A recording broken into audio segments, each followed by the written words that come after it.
A continuación, para ya dar paso al seminario, quisiera presentar a la docente del día de hoy.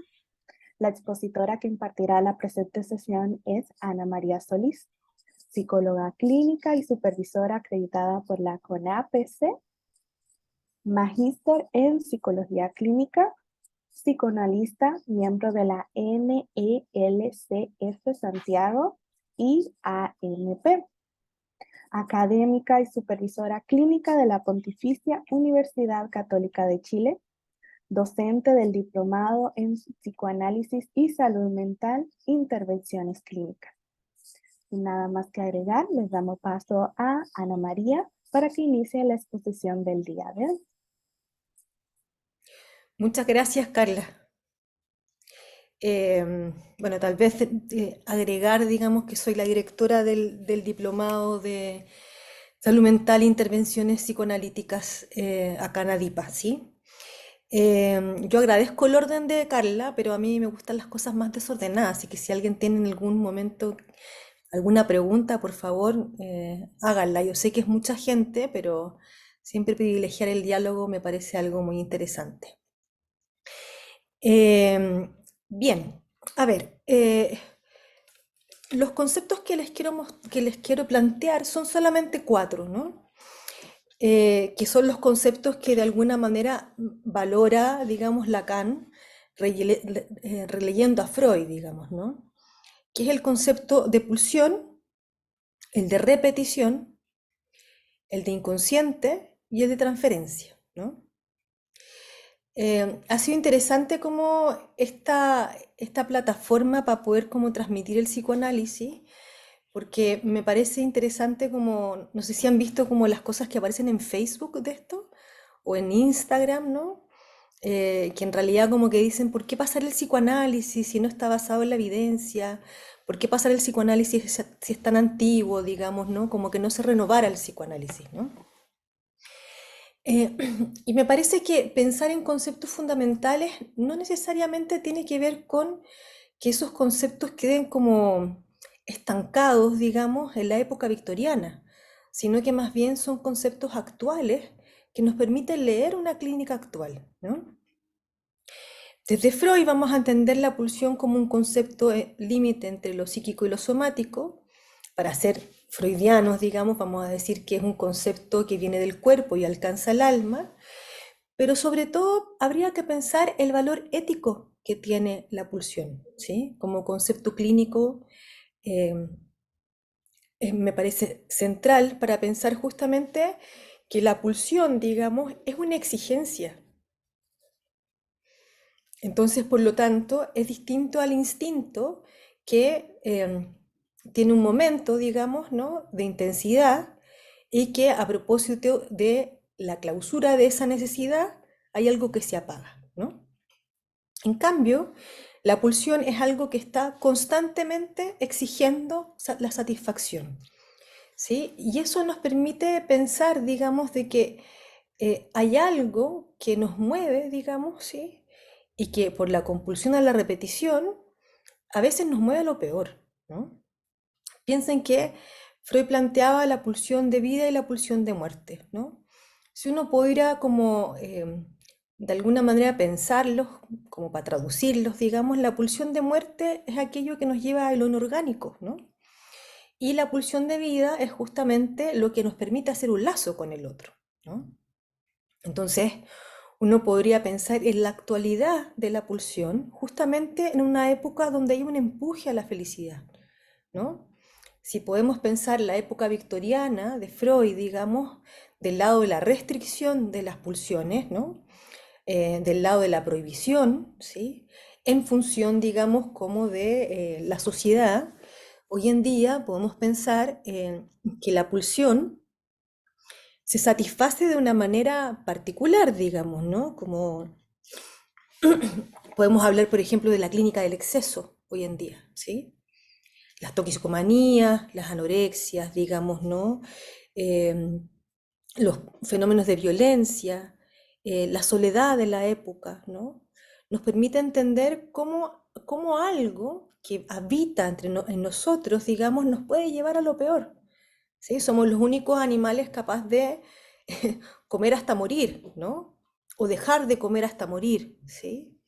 Y creo que ahí la repetición justamente de esta, o esta compulsión a la repetición muestra muy bien cómo lo sintomático, ¿sí? Que es justamente lo que muchas veces lleva a consultar a un sujeto, es algo que se conoce cognitivamente, es como yo sé lo que hago, sé que está mal, pero no puedo parar de hacerlo, ¿sí? Y desde el psicoanálisis eso tiene un aspecto ético, porque efectivamente no es pensar que el sujeto o tiene mala voluntad, o no entiende, o tiene, hay que como de alguna manera psicoeducarlo, ¿no? Sino que más bien hay que pensar que eso es un empuje, es una fuerza constante, es una exigencia, ¿sí? Que va más allá de nosotros, ¿no? Eh, Pienso, por ejemplo, en este programa de Elige Vivir Sano, no sé si lo han escuchado, que es un programa gubernamental que psicoeduca, por ejemplo, a sujetos que tienen diabetes, ¿no? Que por supuesto un diabético sabe perfectamente que no puede comer una torta, ¿no? Pero ¿con qué nos encontramos? Que más allá de saber que esa torta te puede matar, igual vas allá, ¿sí? Entonces, fíjense que cuando decimos que es una exigencia, estamos pensando justamente que es algo que no se agota, ¿sí? Que está constantemente poniéndose en juego, digamos, ¿no? Como, y en ese sentido, habría que pensar, digamos, como cómo cada sujeto se las arregla con la pulsión, ¿sí? Vamos a pensar, por ejemplo, el síntoma, ¿no? Como una manera, digamos, económicamente mejor, por decirlo de algún modo, de descarga de la pulsión, ¿sí? O sea, el síntoma encripta de alguna manera la pulsión, permite tramitar algo de la pulsión. La pregunta es si es que en la época actual podemos entender el síntoma como lo entendía Freud, ¿no? Porque si pensamos nuevamente en este empuje a la felicidad, ¿sí? O en este empuje, digamos, al funcionamiento, ¿sí?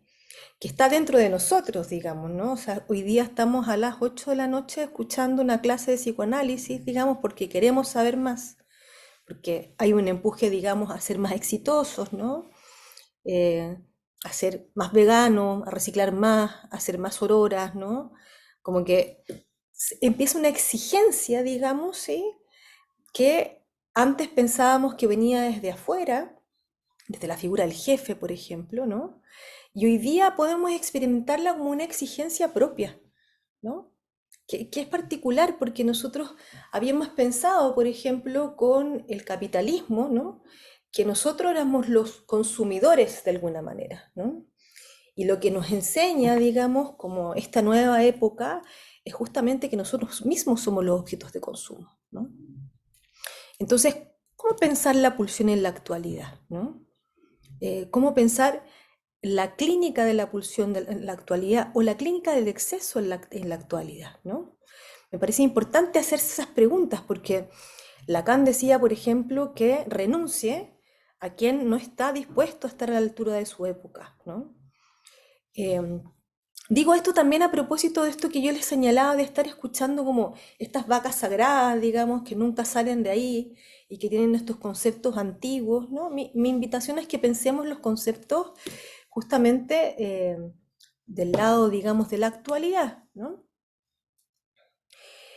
Bien, eh, si pensamos en el inconsciente, ¿no? Eh, Vamos a pensar primero que el inconsciente, digamos, ¿sí? Es algo que está de alguna manera reprimido, va a decir Freud, ¿no? Como que Freud dice que es un concepto necesario, ¿sí? Porque efectivamente no podemos de alguna manera explicar ciertas conductas si no fuera por esta instancia. Y es un concepto legítimo, ¿no? Porque permite leer de otra manera al sujeto, ¿no?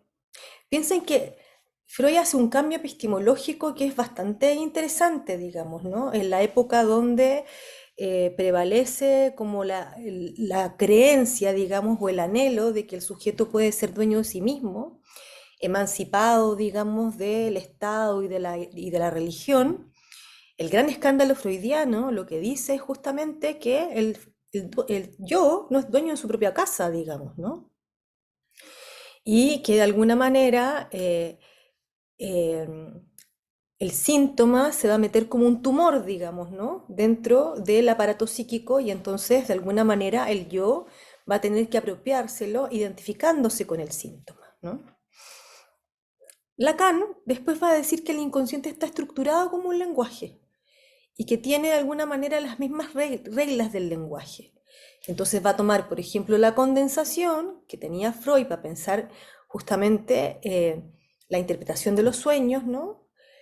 La va a tomar como la metáfora y justamente el desplazamiento como la metonimia, ¿no? Entonces va a decir, el inconsciente es la política, el inconsciente es el modo en que el sujeto se relaciona con el otro, ¿sí? Y fíjense que integrando justamente la cuestión del lenguaje, lo que va a decir es que el lenguaje es un elemento parasitario, ¿no? Va a decir además que la comunicación no existe, ¿no? Justamente porque hay una realidad psíquica que se va a poner en juego en la transferencia y que esa realidad psíquica es única, ¿no? Que no es una realidad que compartimos, ¿sí? Sino que más bien es la manera en que tenemos de poder, el modo en que podemos de alguna manera leer aquello que no entendemos, ¿sí? Aquello que de alguna manera nos produce una pregunta, digamos, ¿no? O cómo leemos a diario la realidad, ¿no? Eh, A diferencia de Freud, Lacan va a pensar justamente que si el inconsciente tiene la misma estructura del lenguaje, es que el inconsciente va a aparecer en la superficie del lenguaje y que va a ser evanescente, ¿no? Que en un momento va a aparecer y que inmediatamente se va a esconder. ¿Cómo aparece? A través de lo que Freud llamó formaciones del inconsciente, ¿no? Lapsus, chiste, sueño, acto fallido, digamos, ¿no? Síntomas.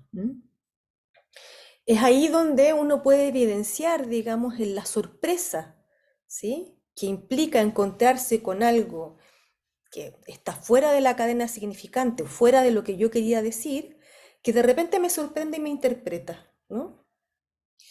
Ahora, para que haya una interpretación de eso es necesario creer que hay una causa, ¿sí?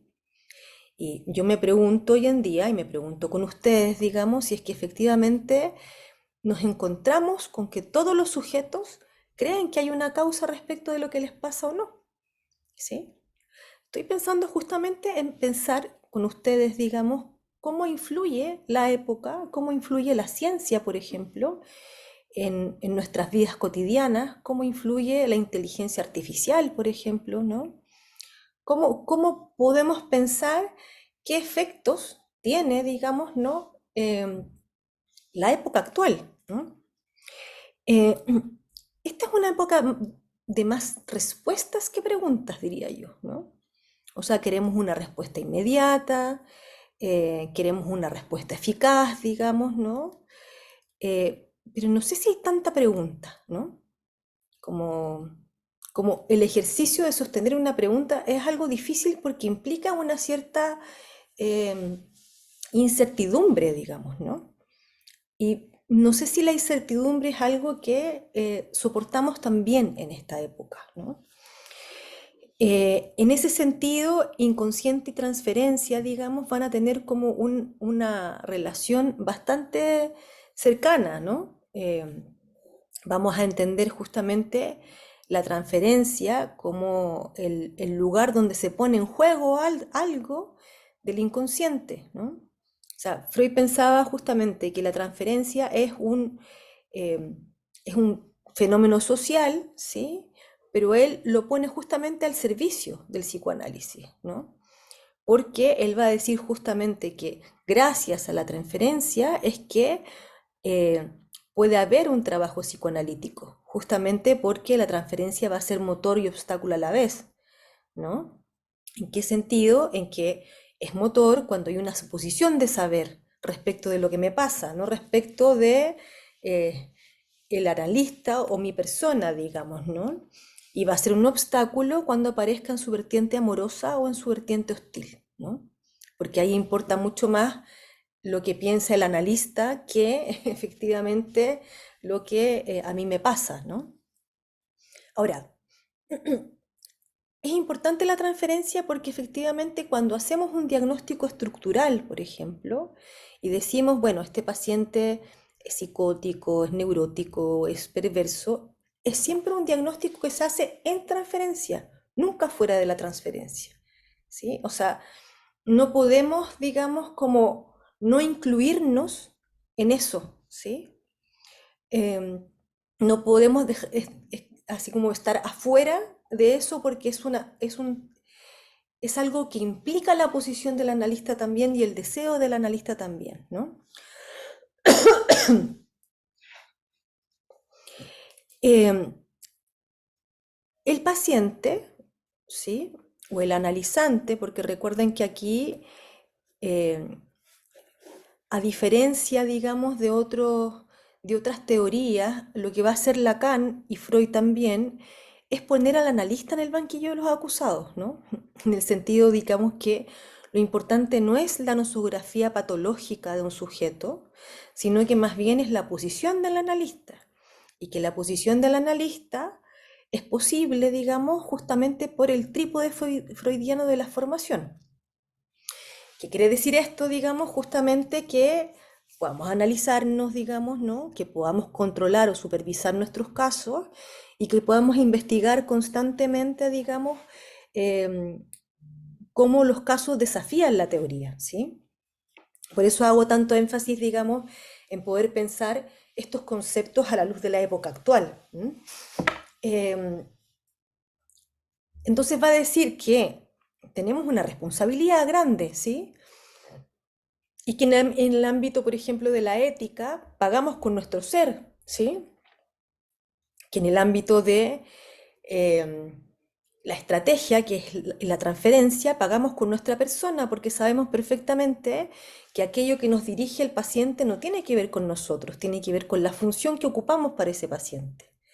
Y que además pagamos con la palabra justamente porque cuando decimos algo, intervenimos, esa palabra ya no es nuestra. El paciente la va a interpretar respecto de su realidad psíquica.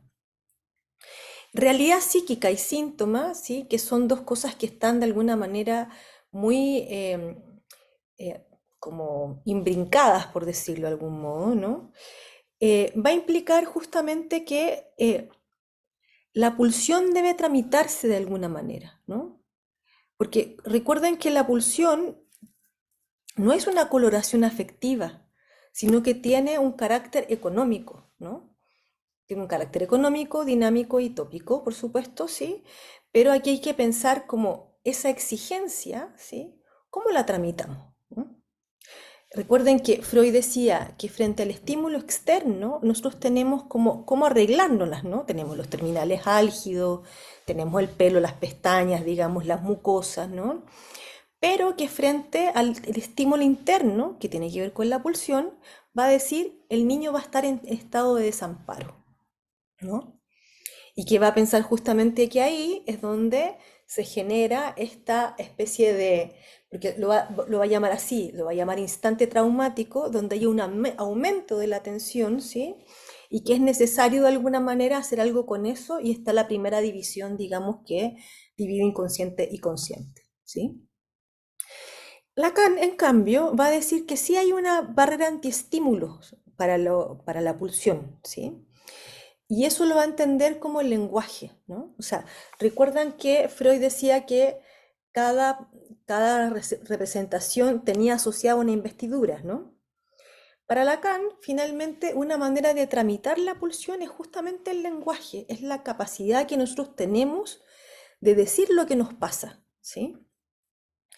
Y uno podría pensar que la fantasía inconsciente, la realidad inconsciente, el fantasma, como ustedes quieran llamarlo, ¿no? Junto con el síntoma son una manera de arreglárselas con la pulsión y con el otro, ¿sí?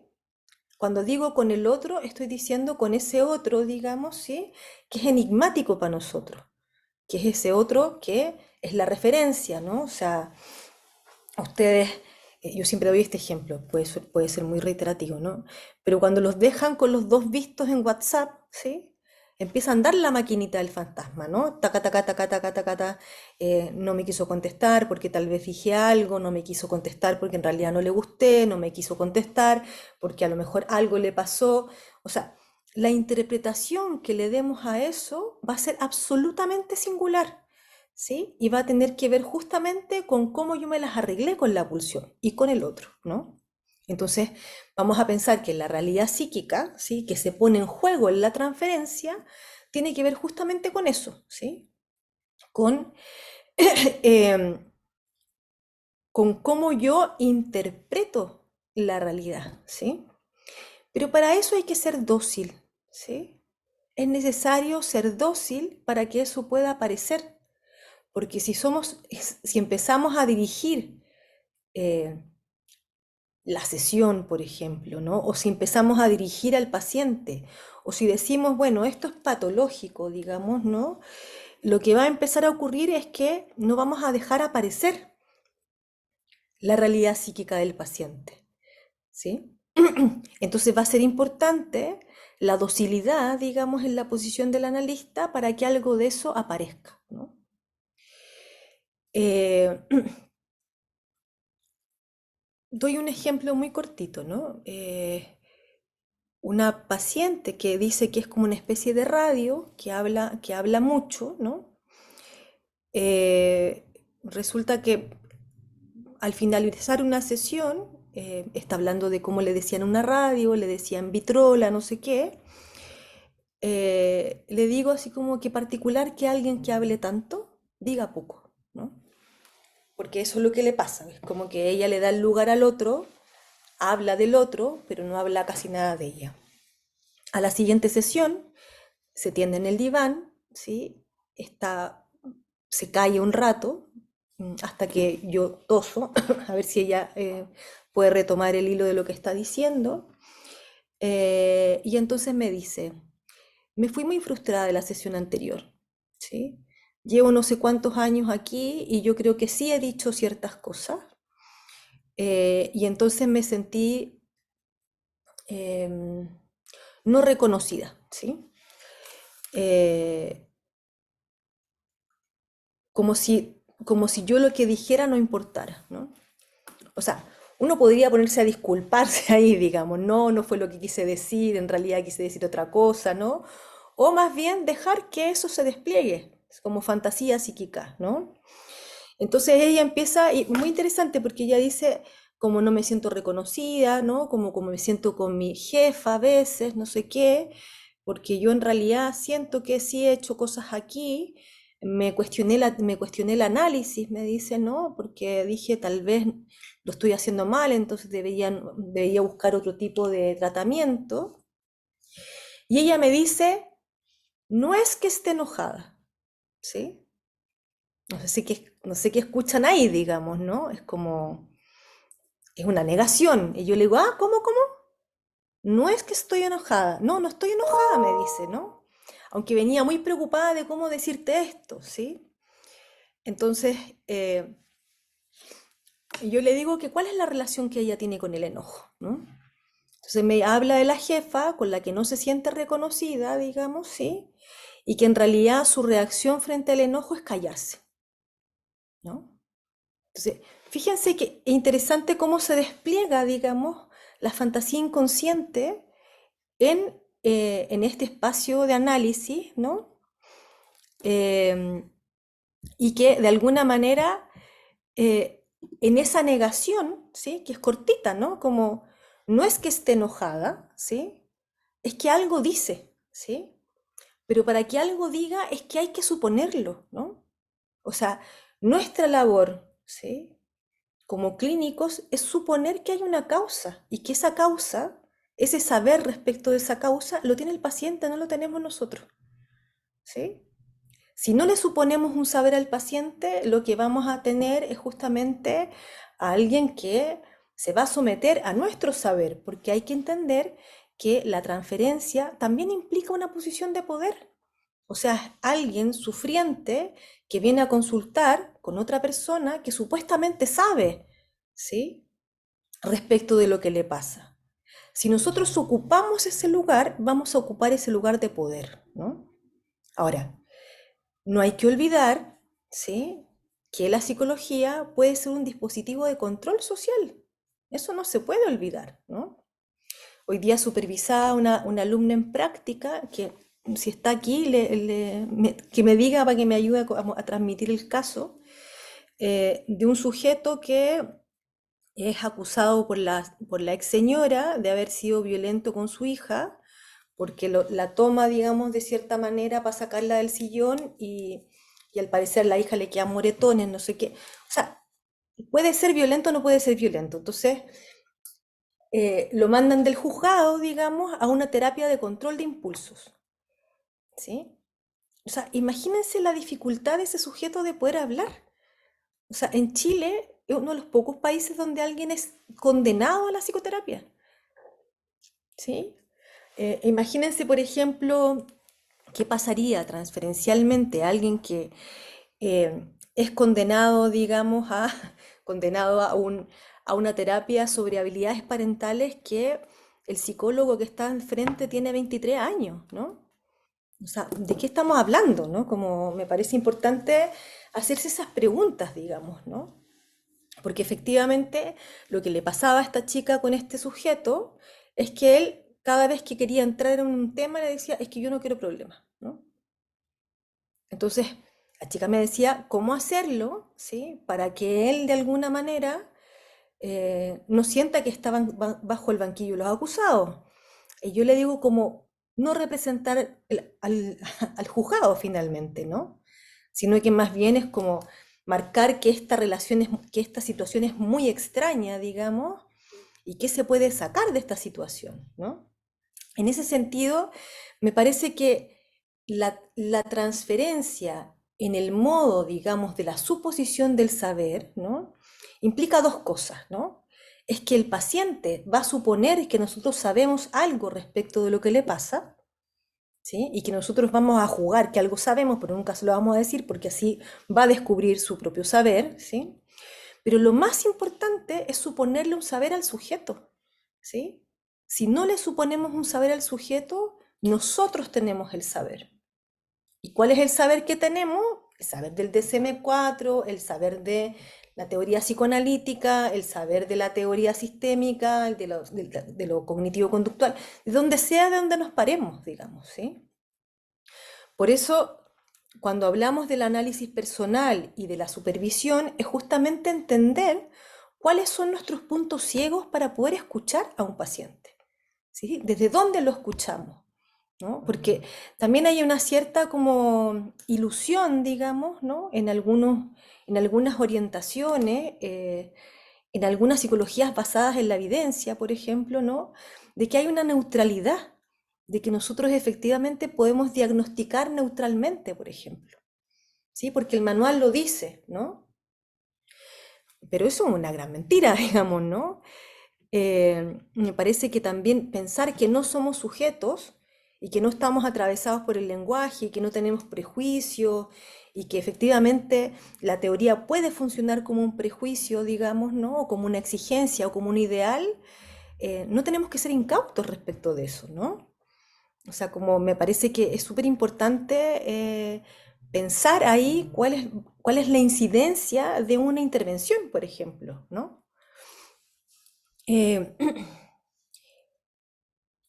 Decía entonces que la realidad psíquica y el síntoma justamente tiene que ver con un saber hacer con la pulsión, ¿sí? Por un lado, la realidad psíquica va a funcionar como una especie de paradigma, ¿no?, para leer la realidad que todos supuestamente compartimos, ¿no?, para de alguna manera situar lo que el otro supuestamente quiere de mí, y por otro lado también para tener una relación con el objeto pulsional. Samuel, perdón.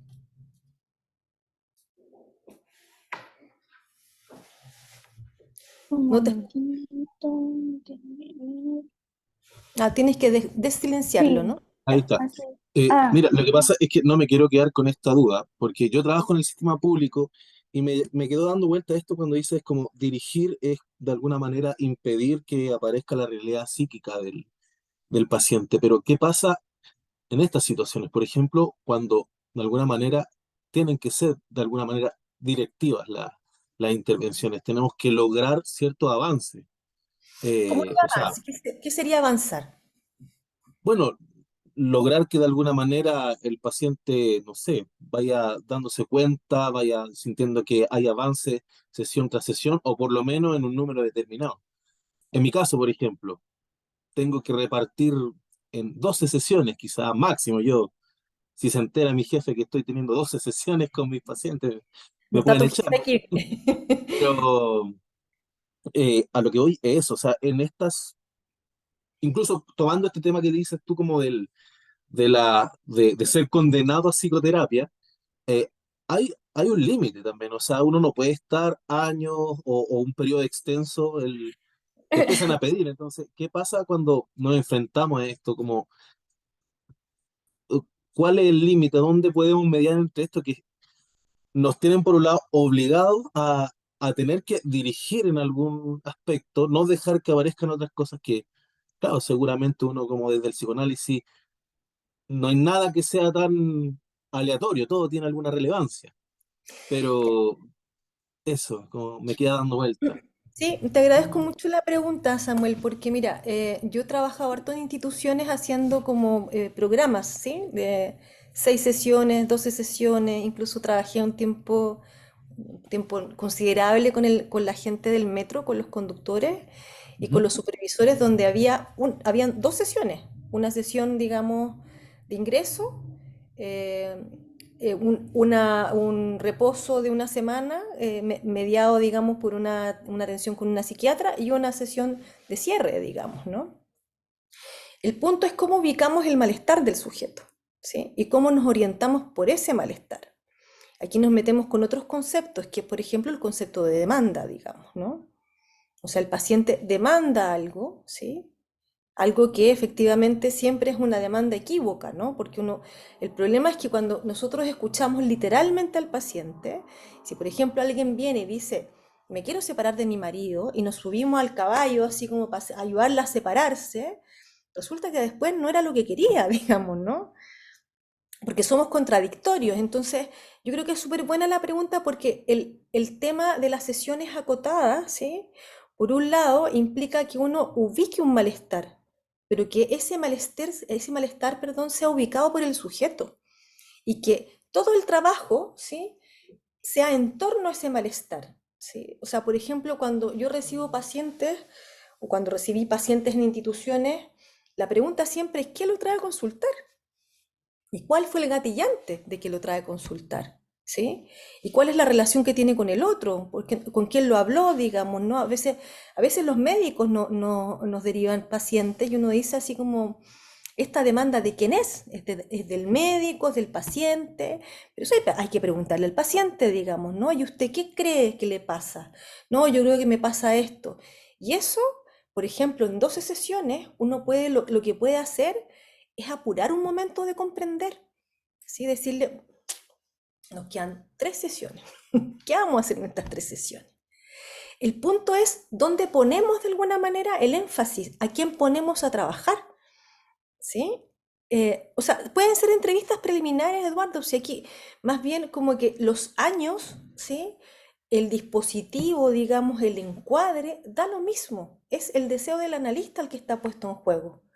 ¿Sí? Entonces, más bien es como, incluso siendo directivos, Samuel, uno puede ser directivo con un paciente, ¿no?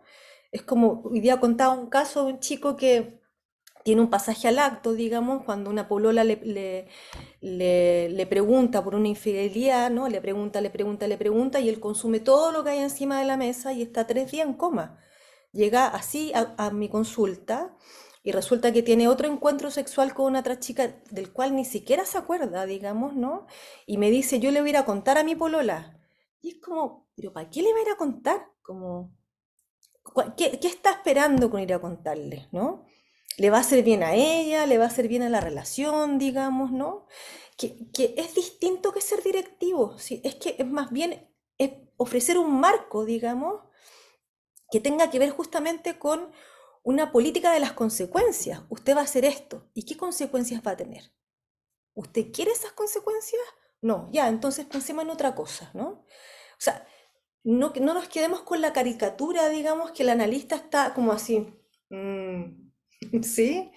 O sea, yo he trabajado harto en instituciones, digamos, y me gusta mucho pensar cuál es la labor, digamos, que uno tiene en una institución, porque efectivamente en instituciones hay demandas hacia nosotros como profesionales, ¿sí? Atiende a este paciente en tantas sesiones, ¿no? Yo trabajé en el PRICE, y en el PRICE la idea era hablar de lo traumático de la dictadura, pero había gente que ya no, que estaba por otra razón, ¿sí?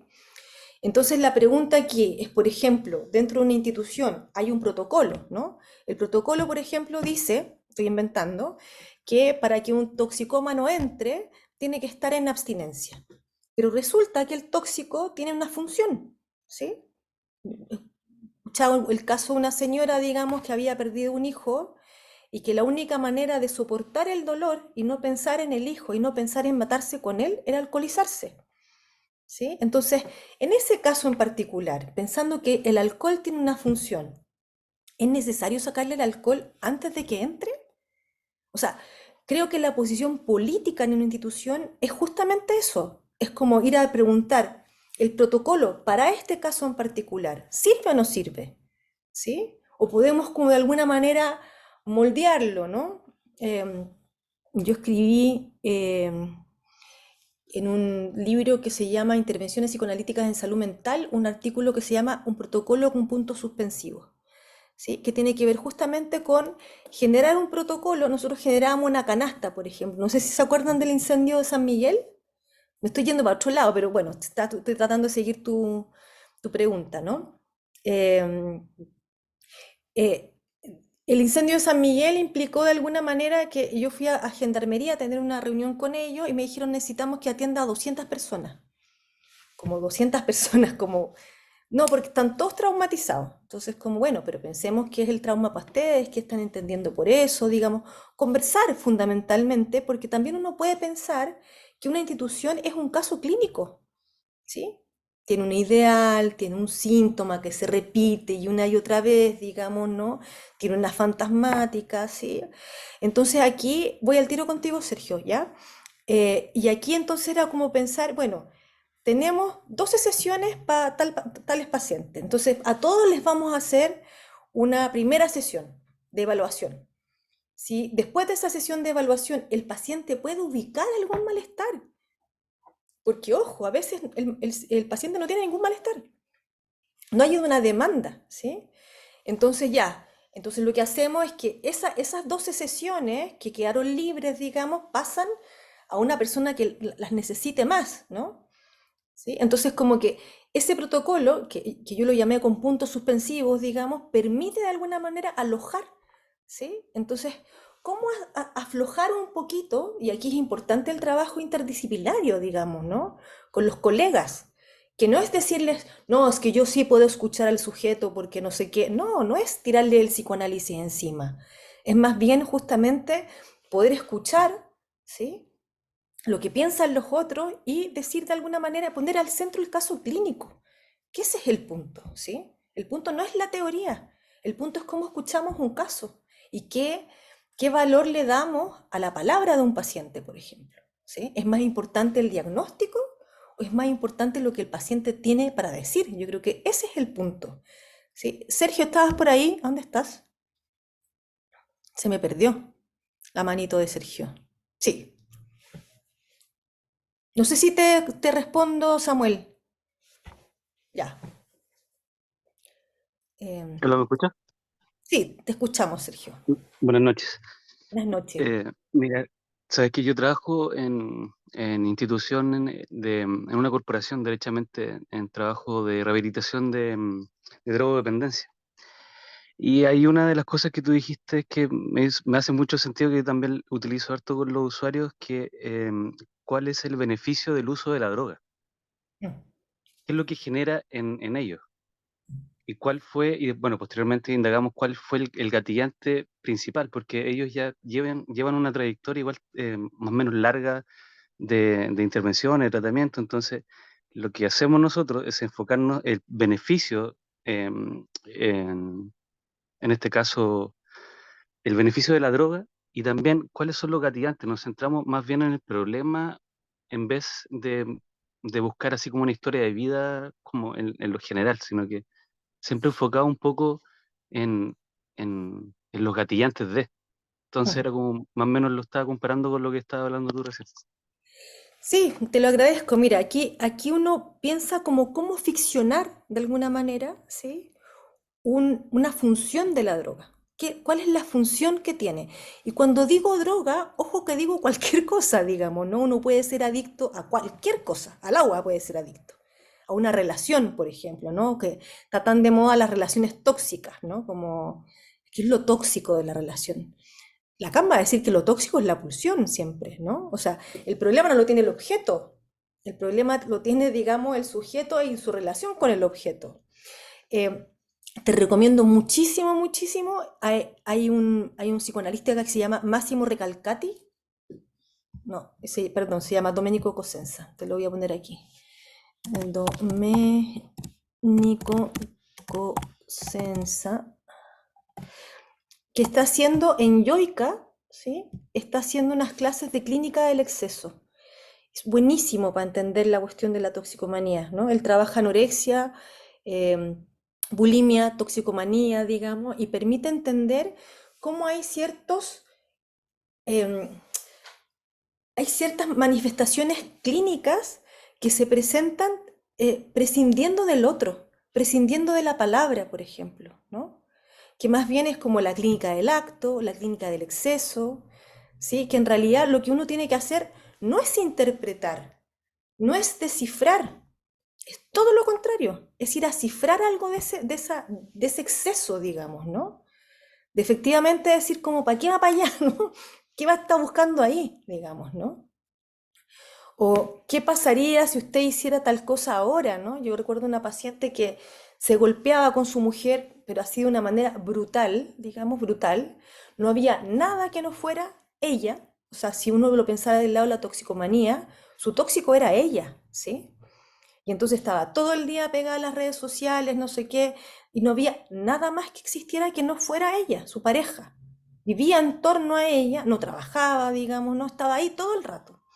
Entonces yo todo el rato pensaba, y ella le llamaba a los celos vacíos, ¿sí? Porque yo en estos casos siempre apuesto por nominar el malestar. ¿Qué nombre tiene lo que a usted le está pasando? Porque fíjense que no es el nombre de la psiquiatría, es el nombre del sujeto, la significación que le da al sujeto lo que le está pasando. Entonces yo le pregunto si hay algún momento, digamos, ¿no? Donde ella puede ubicar que aparezcan los celos vacíos, pero no hay nada, ¿sí? Porque fíjense que la función de lo simbólico no está funcionando, ¿sí? Entonces, la ausencia y la presencia es como pura presencia solamente, ¿no? O sea, es tan presente que ella está y le manda 500 mensajes en un día, ¿sí? Y sin ninguna vergüenza, ¿no? Entonces yo estoy en mi consulta un día y ella me llama por teléfono y me dice, usted me preguntó cuándo era la aparición de los celos vacíos, me dice, ahora es. Y yo así como, ¿qué va a pasar aquí? Entonces yo le digo, ¿dónde está? ¿Qué pasó? Y me dice, estoy afuera del trabajo de mi pareja, le vi unos mensajes con un compañero y les voy a ir a, perdón que ocupo el carabato, les voy a ir a sacar la cresta a los dos. Y yo le digo, bueno, así como, ¿qué pasaría si usted entrara y le sacara la cresta a los dos? Bueno, lo mismo de siempre, mi mujer me echaría, probablemente pelearíamos, no sé qué, bla, bla, bla, más de lo mismo. Y yo le digo, ¿y usted quiere eso? Me dice, no, pues. Ya, pues entonces vengas a mi consulta, ¿sí? Entonces cuando se viene a la consulta y me habla de esto y me dice, es que en realidad se me aparece el monstruo, ¿sí? Y fíjense que ese significante o esa palabra lo que va a hacer es condensar algo de la pulsión, algo del goce, para decirlo en términos lacanianos, ¿no? Y ella entonces va a empezar a saber hacer. El monstruo hoy día lo enjaulé, lo estoy entrenando, ¿no? En realidad hoy día como que le di un poquito de unos peres más ricos, ¿no? Y empieza a domesticar el monstruo. Ella lo domestica, ¿sí? Pero a través también de algo que ella misma inventa, ¿sí? Entonces, ¿cuál es nuestra función? ¿Sí? Como clínicos, digo yo. ¿Es decirle al paciente lo que tiene que hacer? ¿O es dejar que aparezca algo del paciente, porque yo creo que eso le da la dignidad a un sujeto. O sea, se le devuelve la agencia, digamos, ¿no? O sea, uno tiene la sensación de que no hay nada que hacer, digamos, que uno está así como al destino, ¿no? Tengo un paciente que dice, bueno, yo ya estoy muy viejo, no voy a cambiar, mi matrimonio va a terminar igual como terminaron todos mis otros matrimonios, porque está así como tirado al destino, digamos, ¿no? Que es cuando, por ejemplo, nos dicen así como, bueno, el niño del Sename, que el hijo del delincuente va a ser delincuente, ¿cómo? ¿De dónde sacamos eso? ¿Sí? ¿De dónde podemos decir como que un niño que tenga un apego inseguro va a tener apegos inseguros toda la vida? Es como si nosotros fuéramos como una especie de máquinas, digamos, ¿no? Y estuviéramos programadas para algo. Yo creo que quitar la lógica del destino y ofrecer un porvenir posible, ¿sí? Una decisión distinta, ¿sí? A esa, me parece que es un componente ético esencial, digamos, de la clínica, ¿no? Ahora, para eso, por supuesto, necesitamos el consentimiento del paciente, ¿no? No- no- claro, sin posibilidad de cambio, ¿no? Eh, Creo que estos conceptos, pulsión, repetición, inconsciente y transferencia, son conceptos que hoy día hay que poner en tensión, ¿sí? Porque cuando les decía, eh, los sujetos no andan con el inconsciente caminando por la calle, ¿no? Hay sujetos que dicen como, bueno, esto es un error involuntario, ¿no? Han escuchado eso, ¿cierto? Como no fue mi intención, es como, bueno, pero la consecuencia es esta, ¿no? O sea, como todo lo que está pasando hoy día en política, ¿sí? Que uno dice es como, bueno, pero ¿qué está pasando aquí? Nadie se hace cargo de nada, digamos, ¿no? La cuestión de las fundaciones, no sé qué, y la derecha se aprovecha de esto, no sé qué. O sea, ahí hay que pensar efectivamente si hay una relación al inconsciente, no hay una relación al inconsciente. Hay gente que se equivoca y cree que se equivoca y que fue un error y punto, ¿sí?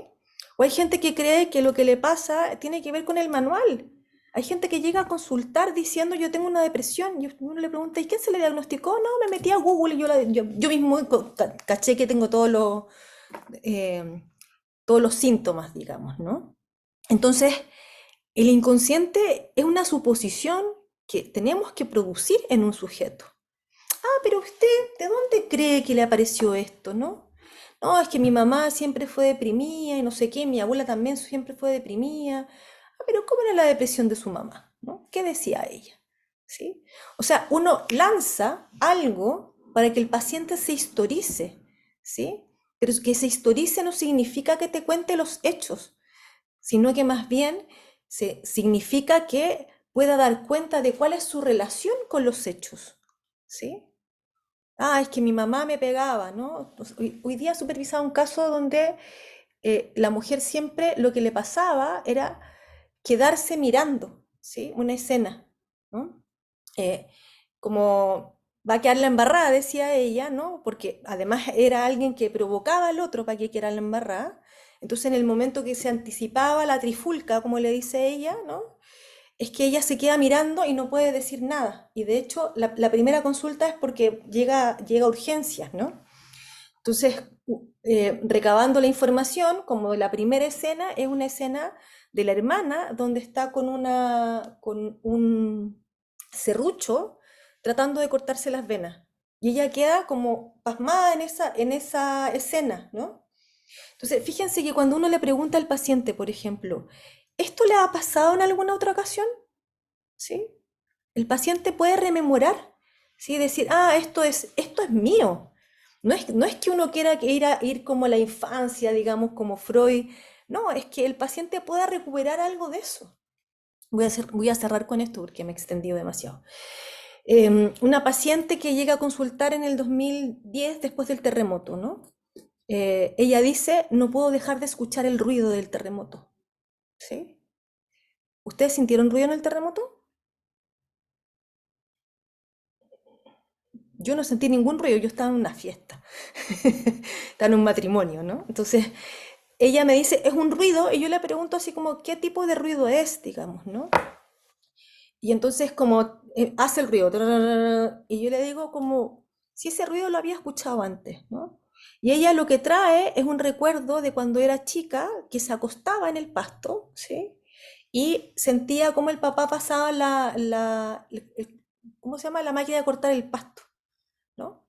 Y fíjense que al hacer eso, algo se alivió en ella, ¿sí? Porque le encontró un sentido, pero le encontró un sentido libidinal, no un sentido externo, ¿sí? Un día una chica de práctica también me decía, bueno, le dije a la paciente que difícil tiene que haber sido lo que le pasó, y la paciente la quedó mirando así como, no, que algo que nos enseñan, ¿no? Así como técnica, ¿no? Qué difícil lo que le pasó, como empatizar con el paciente. Pero a veces eso que le pasó al paciente incluso es una bandera de lucha, es una identificación. Entonces hay que ver qué función tiene para el paciente eso, ¿no? Ya, voy a dejar 10 minutos para preguntas.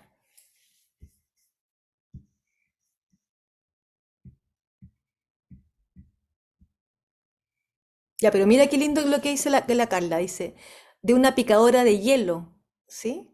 Era horriblemente fuerte, ensordecedor, al menos acá la octava. Que yo creo que es bonito lo que tú estás diciendo, Carla. No, no estoy diciendo que haya sido bonita tu experiencia porque suena terrible, digamos, ¿no? Pero fíjate que la manera en que lo dices, ¿sí? Es muy singular, ¿no? Y entonces uno podría hacer otra cosa con eso, ¿no? O sea, efectivamente como una picadora de hielo, ¿no? Como, ¿por qué una picadora de hielo, ¿no? Eh, entonces me parece que ahí es como captar que en esa manera de decir el paciente, ¿sí? Efectivamente está puesto en juego su subjetividad, ¿no? No está puesto en juego cualquier cosa, ¿sí? Matías,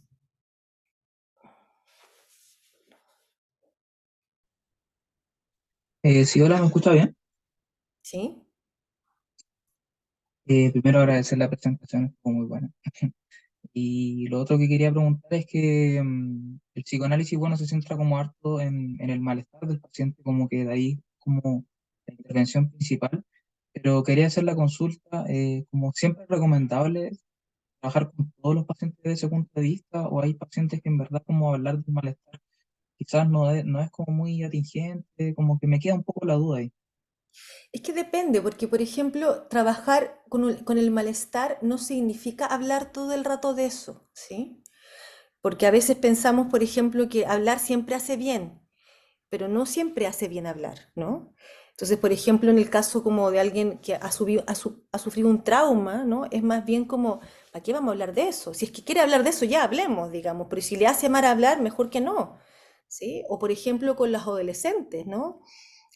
La demanda del adolescente generalmente es de los padres, digamos, ¿no? Entonces uno dice, chuta, mira lo que dijo tu papá, ¿no? ¿Qué te parece? Me acuerdo de una paciente que llega y la mamá dice, no, es que estás loca, ¿sí? Pues se desmayó el otro día y no sé qué, y la cuestión, y yo siento que está loca y yo creo que ella necesita un psiquiatra y yo quiero saber si usted cree que debería como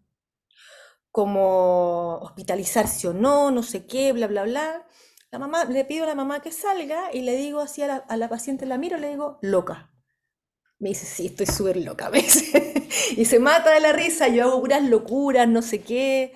Sí, como que es interesante. Entonces, como que uno no siempre tiene que estar hablando del malestar, pero sí tiene que ubicarlo, ¿sí?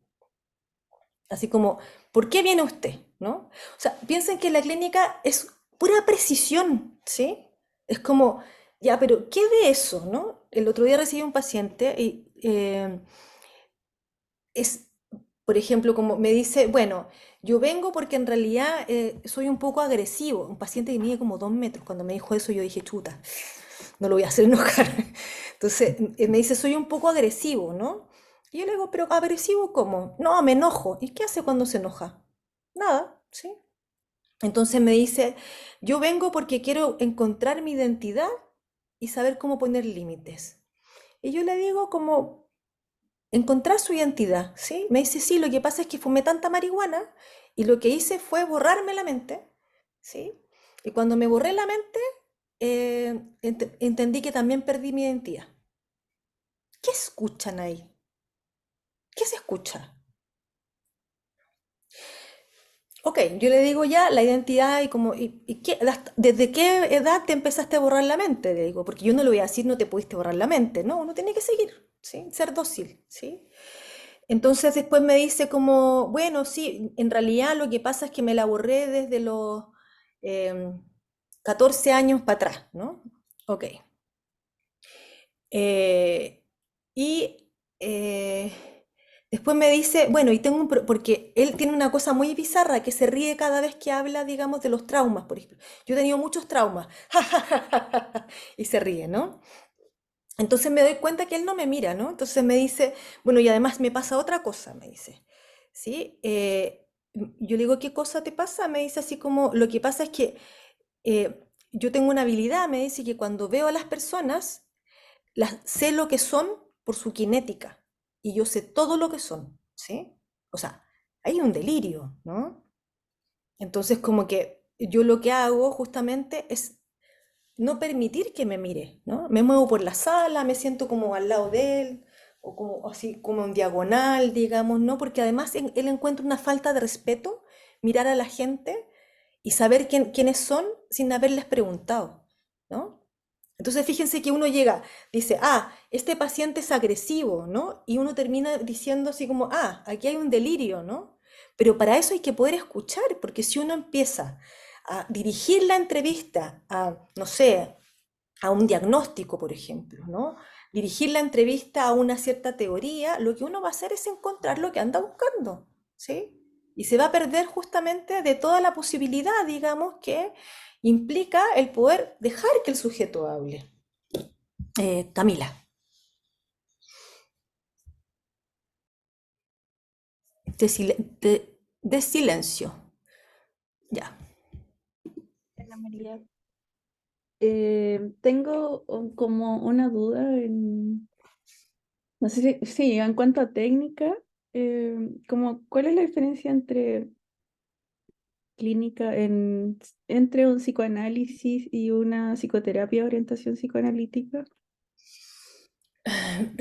A ver, lo que pasa es que una psicoterapia de orientación psicoanalítica es una psicoterapia, o sea, está basada, digamos, en el alivio de síntomas, Mm. ¿sí? Aquí más bien en la clínica psicoanalítica, el alivio sintomático viene por consecuencia, ¿no? Entonces, más bien como que uno puede pensar incluso que hay síntomas que sirven, ¿sí? O sea, hay sujetos que, no sé, trabajan mucho, digamos, ¿no? Y les sirve, les ha servido. Y a veces nosotros vemos sujetos, digamos, que vienen porque el síntoma les dejó de servir, por ejemplo, ¿no? Y ya no sirve más. Entonces, como, ¿qué se hace en función de eso? Me acuerdo un niñito chico de 6 años eh, que llegó por una neuresis y una encopresis porque tenía que decirle todo a la mamá, todo. Si la mamá le exigía decir todo, absolutamente todo, porque no desconfiaba del padre, digamos. Entonces, ¿y qué hiciste? ¿Y qué comiste? O sea, imagínense la madre encima, digamos, ¿no? O sea, no es una madre muy, muy como, ¿cómo decirlo? La madre tiene que fallar, no lo puede saber todo, ¿sí? Entonces, el niño efectivamente hace un síntoma que es como, no retiene nada, ¿sí?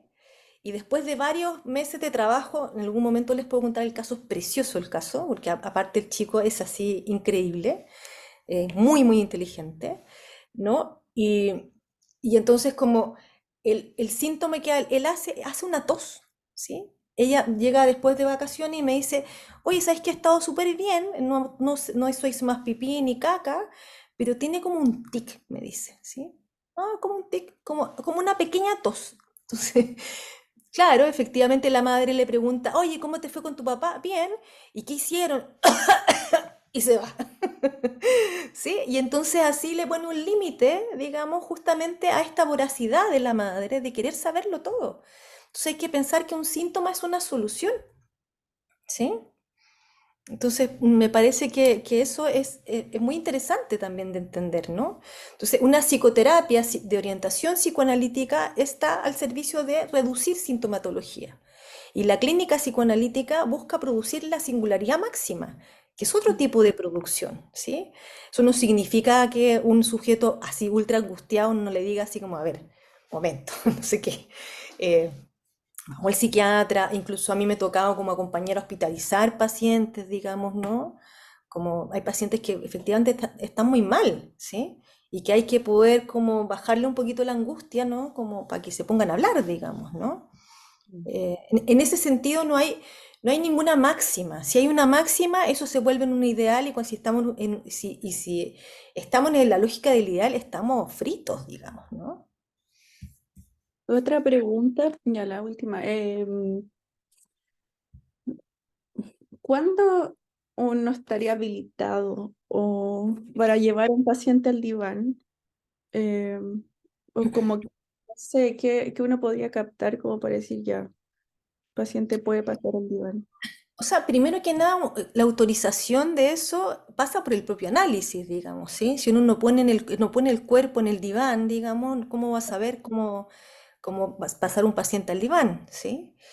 Eh, Eso es formación y no es sin el otro. O sea, como que me parece que la clínica psicoanalítica no es autista, digamos, ¿no? O sea, uno está en la universidad, digamos, está en los debates sociales, digamos, ¿no? Uno está, por ejemplo, presenta casos, ¿no? En congresos, no sé dónde, pone en tensión su clínica, ¿no? Uno se expone también en eso, ¿sí? Porque si no es como que yo hago algo dentro de mi consultorio y no le cuento a nadie, ¿sí? Y puedo hacer lo que yo quiera, ¿no? Entonces, Lacan va a decir, el analista se autoriza de sí mismo, pero con otros, no solo, ¿sí? Eso primero que nada. Y segundo, es como cuando el paciente cede algo del goce, ¿sí? Cuando el paciente de verdad puede decir como, bueno, renuncio a esto, ¿no? Y entonces como que hay una modificación, digamos, del modo de satisfacción que permite de alguna manera entender, porque si no es el insight, ah, no es que yo ya entendí esto, ¿no? Entonces, por supuesto que estoy súper bien y no sé qué. Lo- A mí me gusta harto hablar de casos, lo siento. El último caso, se lo juro. Es un paciente que me dice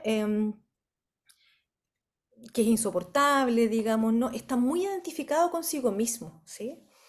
Y entonces, bueno, este paciente que les digo que piensa que ya está viejo, que no va a cambiar, que su matrimonio va a terminar igual que los otros, ¿no? Entonces me dice es que yo sé lo que me pasa, dice, ¿sí? Pero no doy más. ¿M? Dice como, no, no doy más. No doy más, no doy más, no doy más, no doy más. Y yo le grito, mezquino, ¿sí? Y el efecto que tiene eso es que él dice, efectivamente yo mezquino. Así como cuando empiezan a hablar de cosas personales, me pongo en un rincón. Entonces, él es muy astuto porque falta, cada vez que una interpretación lo toca, falta. Entonces él me dice, hace poco, hace unas semanas atrás, me dice, mira, yo entré con una pregunta y me voy con miles de preguntas, me dice, ¿sí? Y tú me podés preguntar si yo quiero cambiar y yo te diría que sí, ¿sí? Pero en acto no lo hago, ¿no? Entonces me dice así como, no puedo más. Sí, como en realidad como que no estoy dispuesto a hacer nada. Como que es más fácil estar así. Yo le digo que bueno, que cuando pida, necesite, ¿sí? Quiera, le digo varias cosas, ¿no? Puede venir, pero estoy de acuerdo con él, como que aquí puede estar 1000 años hablando, pero no pasar nada. Aquí no se trata de pensar, ¿sí?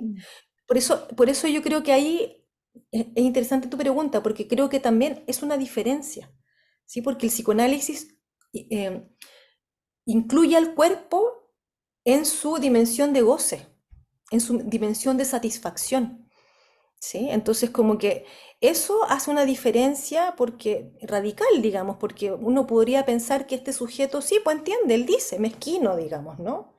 Yo no quiero hablar de mí porque bla, bla, bla, no sé qué, pero eso no implica un cambio. No implica una modificación de ese goce. Él va a seguir siendo mezquino y lo sabe. Y está bien, y se fue advertido de eso, por lo menos, digamos, ¿no? También no pensar que siempre todo va a ser un éxito. Así como, hay momentos donde uno dice, bueno, aquí no, nomás, pues punto. ¿Sí? Ya, está ahí pasada la hora, Karen. ¿Sí? No va a recibir más preguntas, ¿verdad? Es que no se supone que termina ahora Mm, ¿No tiene más preguntas? Ok, Bueno, ahí hay una pregunta. Una preguntita más Ya. y ya culminamos, ¿bien? Entonces sería Camila. Camila, te voy a desmutear. Hola, ¿cómo estás? Hola. Todo bien, te escuchamos, Camila. Quería darle las gracias por la exposición, la encontré súper buena. Eh, Mi pregunta en particular tiene que ver con esto, bueno, yo estoy recién egresada de psicología y no tengo mucha experiencia, pero me llama mucho la atención como esta forma de entender y a los pacientes y la forma de cómo trabajar la clínica. Y mi pregunta tiene que ver con el tema de la supervisión. ¿La supervisión debe nacer desde el momento que uno empieza a trabajar con los pacientes o cuando hay un caso que nos tome como relevancia o que produzca un cambio en el proceso de trabajar en el vínculo con los pacientes? A ver, yo creo que si uno recibe un paciente y uno no tiene preguntas sobre ese paciente, estamos en problemas, ¿no? Porque me parece que si uno deja que aparezca algo del paciente, efectivamente el paciente nos va a interpelar en algún punto. Ahora, no estoy diciendo que tiene que ser siempre supervisar como sistemáticamente, no sé qué. No es como lo talibán de la supervisión, digamos, ¿sí? Pero efectivamente yo creo que el poder como contrastar, digamos, ¿no? Nuestro quehacer clínico con otros es fundamental, ¿sí? Porque nos permite pensar, nos permite también aprender, digamos, ¿no? Nos permite, o sea, yo creo que la supervisión, desde mi punto de vista, fundamentalmente es la supervisión del prejuicio de uno, ¿sí? Del prejuicio que uno tiene con el paciente, ¿sí? Porque, o el deseo que uno tiene con el paciente. O sea, en los primeros pacientes ocurre mucho esta pregunta de ¿qué hago por el paciente? ¿Qué le entrego? ¿Qué le doy? Digamos, ¿no? Que también tiene que ver con una pregunta desde la vocación de ser psicólogo, pero también tiene que ver con una pregunta propia, ¿sí? O sea, uno se puede pasar 3 años preguntándose siempre, haciéndose siempre la misma pregunta con todos los pacientes. Eh, ¿Cuál es mi posición en la transferencia, ¿no? ¿Cómo hago que el paciente, cómo perturbo la defensa de este paciente, digamos, ¿no? O sea, va a tener que ver también con el momento de análisis, por eso les decía que esto es un trípode, digamos, ¿no? Que en realidad no es, indisoluble, digamos, ¿no? Que me parece que es necesario hacer eso. Ahora, Camila, mi primer análisis, yo tenía, no sé qué, era muy chica, estaba en el primer año de la universidad, siempre supe que me gustaba el psicoanálisis, o no, no siempre, pero desde el colegio, digamos, y entonces como que yo fui a mi primer analista, le dije, quiero analizarme, y me dijo, ¿por qué? Porque quiero ser un analista. Me dijo, vuelve cuando tenga un problema. Porque si uno no tiene un problema, una pregunta, ¿para qué va a ir, digamos, no? Entonces, creo, Camila, de que es responsable, ético, supervisarse, pero también tiene que haber una pregunta, ¿sí? No sé si contesto, pero Perfecto. En este caso, queremos agradecer la participación de cada uno de ustedes en el presente seminario y como también queremos agradecer a Ana María Solís por esta excelente exposición que ha dictado el día de hoy.